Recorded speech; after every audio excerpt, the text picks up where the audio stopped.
أوليس هؤلاء رويبضة؟ رجل التافه يتكلم في أمر العامة.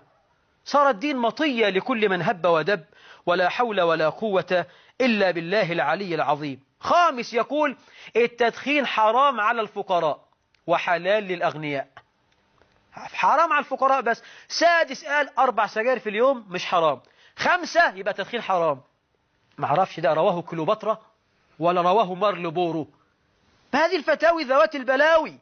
7 ولا 8 ولا 10 ولا 100 يقول اخرج للشواطئ وسر بين المتسكعات على الشواطئ واسبح في البحر، بس بنية صالحة.